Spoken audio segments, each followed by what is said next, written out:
नीतू की शादी को 5 महीने से अधिक समय हो चुका है। शादी से पहले वह बैंक में नौकरी करती थी। पति सुकेश भी बैंक में मैनेजर थे। दोनों का प्रेम विवाह हुआ था। परिवार में दोनों की शादी पर किसी को आपत्ति नहीं थी, इसलिए सब कुछ व्यवस्थित ढंग से हो गया। ससुराल में पति, सास, ससुर तथा एक देवर थे। देवर को पढ़ाई में ज्यादा रुचि नहीं थी, इसलिए वह अपने पिता के साथ ज्वेलरी की दुकान पर बैठते थे। शादी से पहले ही नीतू ने कह दिया था कि वह नौकरी करती रहेगी, जिस पर सुकेश ने भी कोई आपत्ति नहीं उठाई थी और सास ससुर ने भी। शादी पर सुकेश और नीतू ने 15 दिन की छुट्टियां ली थी। हनीमून से लौटने के बाद दोनों ने ही बैंक जाना शुरू कर दिया था। सवेरे 9 बजे दोनों इकट्ठे ही घर से निकलते और शाम को लौटते वक्त 6 बज जाते थे। नीतू सवेरे 7 बजे उठती, तैयार होकर रसोई में काम कर रही सास का थोड़ा बहुत हाथ बटाती, अपना व पति का टिफिन तैयार करती। फिर चाय नाश्ता करके दोनों निकल जाते। इससे अधिक काम वह नहीं कर पाती थी। मायके में भी उसने कभी कोई काम नहीं किया था और न ही उसे कोई रुचि ही थी। शाम को लौटने के बाद भी रात के खाने के वक्त थोड़ी सी मदद कर देती। बाकी के सारे काम सास ही कर लेती थी। उन्होंने एक सहायिका रखी हुई थी जो बर्तन, कपड़े, झाड़ू पोछा कर दिया करती थी। खाने का काम वह स्वयं ही करती थी। मेड का बनाया खाना उन्हें पसंद नहीं आता था। दूसरा, उनकी सोच थी कि सारा काम अगर मेड करेगी तो वह क्या करेंगे, उनका समय कैसे कटेगा। सुकेश और नीतू के ऑफिस जाने के बाद सास कमला जी सहायिका को लेकर पूरे घर की सफाई करवाती। जब वे बेटे बहू के कमरे में जाती तो देखती कि कमरा बहुत अस्त व्यस्त रहता है, सामान भी इधर उधर बिखरा रहता है, तो उन्हें अच्छा नहीं लगता था। वे शुरू से ही एक सफाई पसंद और अनुशासन प्रिय गृहिणी रही थी, इसलिए उन्हें लगता था कि घर व्यवस्थित रखना जरूरी है। हैरानी तो इस बात की हुई कि बिखरे सामान में ही सैनिटरी पैड्स और मेकअप की सामग्री होती, जिसे देखकर उन्हें हैरानी के साथ साथ बुरा भी लगता। इतनी लापरवाही भी कोई करता है। नीतू को शुरू से ही घर के कामों में कोई रुचि नहीं थी। पहले माँ ही सब काम कर लेती थी, फिर भाई की शादी हो गई तो सास बहू मिलकर सब काम निपटा देते थे। नीतू पर कोई जिम्मेदारी नहीं थी, इसलिए उसने काम करने में कभी दिलचस्पी नहीं दिखाई। अपने कमरे को भी वह अस्त व्यस्त ही छोड़कर बैंक चली जाती थी। पीछे से भाभी या माँ ही उसके कमरे को ठीक करते थे। अब ससुराल में ये काम तो सास नहीं करेगी ना, सहायिका को कहकर थोड़ी सी सफाई जरूर करवा देती थी।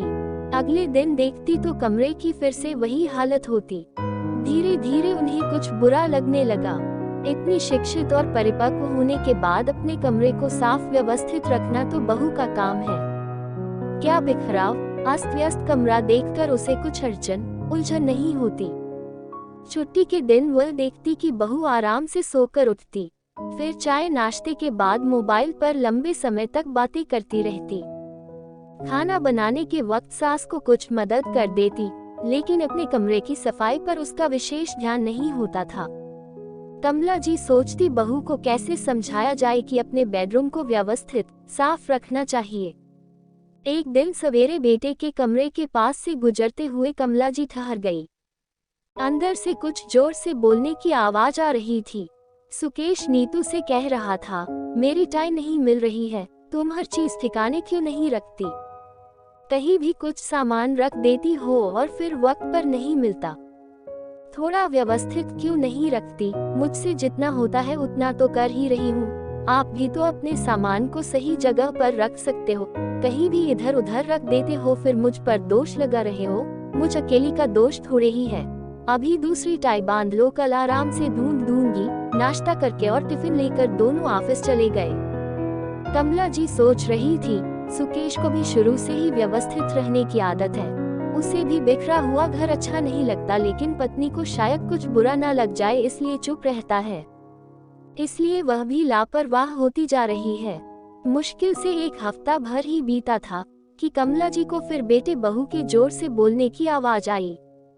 सुकेश कह रहा था, नीतू बाथरूम में कैसी दुर्गंध आ रही है, तुम्हें नहीं लगी? थोड़ा तो सफाई की तरफ ध्यान दे सकती हो। काम तो महरी ही करेगी, लेकिन काम कराना तो हमारा फर्ज है ना। तुम मम्मी को कहकर जा सकती हो कि बाथरूम की सफाई करवा ले, एयर फ्रेशनर डाल दें। छुट्टी के दिन खुद ही अच्छे तरीके से सफाई कर दो। अब इतना काम तो कर सकती हो ना, सब कुछ मम्मी थोड़ी करेंगे। अब क्या मैं बाथरूम धोने बैठ जाऊं? मुझसे नहीं होते ऐसे काम, नीतू चिढ़कर बोली। कमला जी ने निश्चय कर लिया, अब तो नीतू को बोलना ही पड़ेगा। अब तक वे लिहाज करती रही, लेकिन अब पानी सर से ऊपर न चला जाए।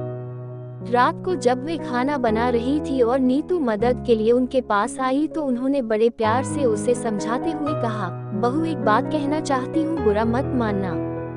पति पत्नी की जिंदगी में उनका बेडरूम बहुत महत्वपूर्ण स्थान रखता है। उनके जीवन का एक बड़ा हिस्सा बेडरूम में बीतता है। वह स्थान जितना साफ सुथरा व्यवस्थित होगा, उसमें उतनी ही सकारात्मक ऊर्जा होगी। अगर हर चीज व्यवस्थित ढंग से निश्चित स्थान पर रखी जाए, तो उसे ढूंढने में न तो समय व्यर्थ जाएगा, न चिकचिक होगी। जब समय पर कोई वस्तु नहीं मिलती तो कई बार नौबत झगड़े तक पहुंच जाती है। पिछले हफ्ते सुकेश टाई न मिलने पर झल्ला रहा था और आज बाथरूम की सफाई को लेकर तुम्हारे बीच बहसबाजी हो रही थी। उस दिन नीतू का मूड कुछ उखड़ा हुआ था। सास की बातें उसे चुभ गई। कुछ गुस्से से बोली, मम्मी जी आपको मेरे कमरे में ताक झांक की क्या जरूरत है? मुझे जैसा ठीक लगता है रखती हूँ, आपको क्यों आपत्ति है? आप घर के दूसरे कमरों की सफाइयाँ कराए, मेरा कमरा मैं खुद देख लूंगी। कमला जी को बहू की बातें सुनकर बहुत दुख हुआ। उन्हें उम्मीद नहीं थी कि बहू इतनी बेरुखी से बोलेगी। इतने प्यार से समझाने के बाद भी उसे सास की बातों से मिर्ची लग गई। अब वे उसे कैसे समझाती कि देखने में ये बातें छोटी लगती हैं, लेकिन ऐसी छोटी छोटी बातें आगे जाकर मनमुटाव और कलह का कारण बन जाती हैं। वे यह नहीं कह रही कि घर होटल जैसा चकाचक और चमकता रहे। घर आखिर घर ही होता है, लेकिन वह व्यवस्थित और साफ सुथरा तो अवश्य होना ही चाहिए। जहाँ कोई भी वस्तु समय पर ही मिल जाए, इधर उधर ढूंढने में समय व्यर्थ ना हो। कमरा साफ सुथरा और व्यवस्थित हो तो वहाँ सकारात्मक ऊर्जा रहती है, जिससे संबंधों पर भी अच्छा असर पड़ता है। इसके विपरीत जहाँ कमरे में बिखराव, अस्त व्यस्तता तथा बेकार की वस्तुएं पड़ी रहती है, वहाँ नकारात्मक ऊर्जा आ जाती है, जिससे संबंधों की मधुरता पर असर पड़ता है। मनमुटाव, खींचतान, बहसबाजी जैसे हालात बनने लगते हैं। अब नीतू तो ये सब सुनने के लिए तैयार ही नहीं थी। कमला जी मन मारकर चुप हो गई और दूसरे कमरे में चली गई। रविवार के दिन चाय नाश्ते के बाद कमला जी ने देखा कि नीतू पति के साथ मिलकर अपने कमरे की सफाई कर रही है। उन्हें थोड़ा आश्चर्य भी हुआ और उनके चेहरे पर मुस्कान भी फैल गई। चलो अकेली ना सही, पति के साथ मिलकर कम से कम अपने कमरे की सफाई तो कर रही है। जैसे ही उसने कमला जी को वहां से जाते देखा, उनके पास आई और बोली, मम्मी जी सॉरी, उस दिन मैंने आपके साथ कुछ बेरुखी से बात की। असल में उस दिन मैं बहुत टेंशन में थी, तो गुस्से में गलत बोल गई। आपने कुछ गलत नहीं कहा था, लेकिन अपने तनाव और ईगो के कारण मैं ही क्रोधित हो गई। आगे से आपको कोई शिकायत नहीं मिलेगी। वह सोचने लगी, शुक्र है सासू माँ ने प्यार से समझाया, जली कटी नहीं सुनाई, वरना कई सासें तो बहुओं की खटिया खड़ी कर देती हैं। कमला जी को अपनी बहू पर ढेर सा प्यार उमड़ आया, जिसने उनकी बातों को गंभीरता से लेते हुए उस पर अमल करना शुरू कर दिया था। अपनी गलती स्वीकार करते हुए, समझदारी दिखाते हुए रिश्तों को मधुर बनाए रखा।